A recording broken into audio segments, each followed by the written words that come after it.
ce que j'avais proposé en cours, c'était de calculer une espèce de score, ce que j'avais appelé un score senti, pour essayer, l'idée c'était de se dire, je vais remplacer les oui par des -1 pour les sentiments négatifs, les oui par des 1 pour les sentiments positifs, et faire la somme de tous ces sentis. Alors j'avais dit, on laisse de côté les rien de tout cela, on va prendre les 8 sentiments, on va voir qu'il y a 5 négatifs, 3 positifs, et donc, en additionnant les 1 et les -1, quelqu'un qui aura répondu beaucoup de sentiments négatifs aura un score qui sera largement en dessous de 0.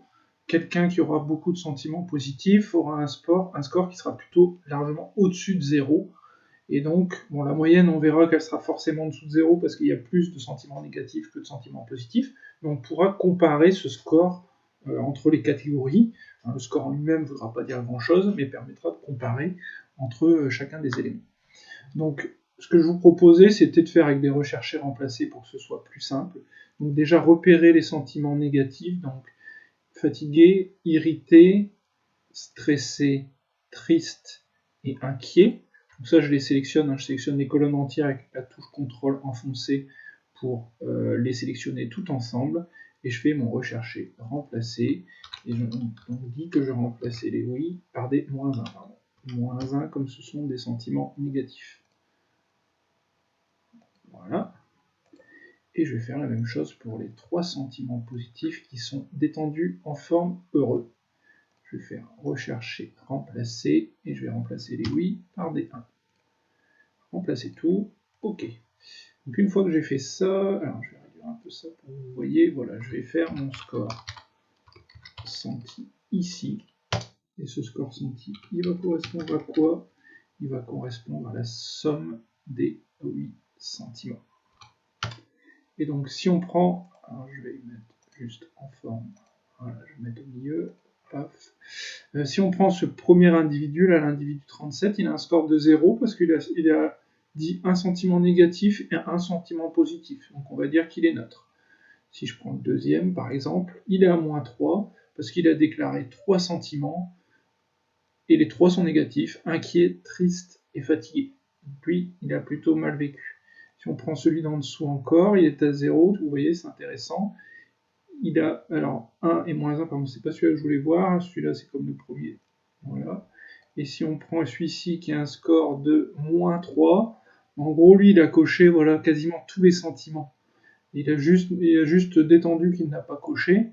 Donc en gros, il est à -3 parce qu'il a sélectionné tous les sentiments négatifs et juste 2 sentiments positifs. Donc ça fait -5 plus 2, ça fait -3.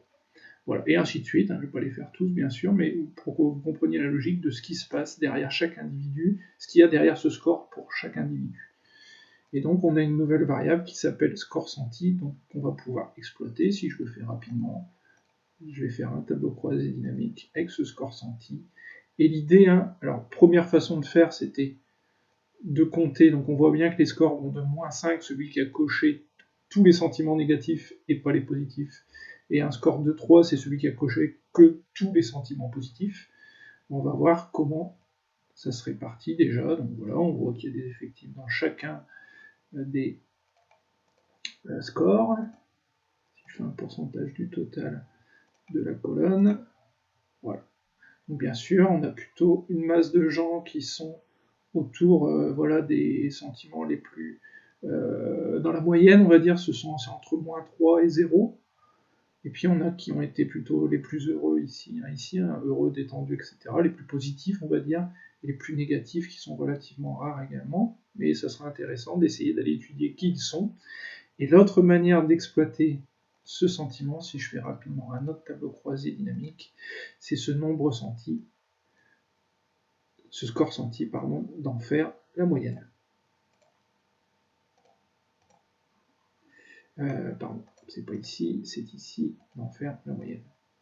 Voilà, et là on a une moyenne, on sait qu'on a une moyenne de -6, donc je vais aller réduire un peu le nombre de décimales. Et donc ce qu'on avait vu rapidement en cours, c'était premier élément qu'on peut noter, alors je vais enlever les autres définitions de genre, voilà, qui sont très rares. Les âges, je vais les mettre ici. je vais décocher ici. Et donc ce qu'on pouvait voir, c'était quelle que soit la classe d'âge, les femmes ont toujours plus mal vécu le confinement, enfin elles ont plus de sentiments négatifs que les hommes, moins de sentiments positifs également, quelle que soit la classe d'âge, donc ça baisse avec l'âge.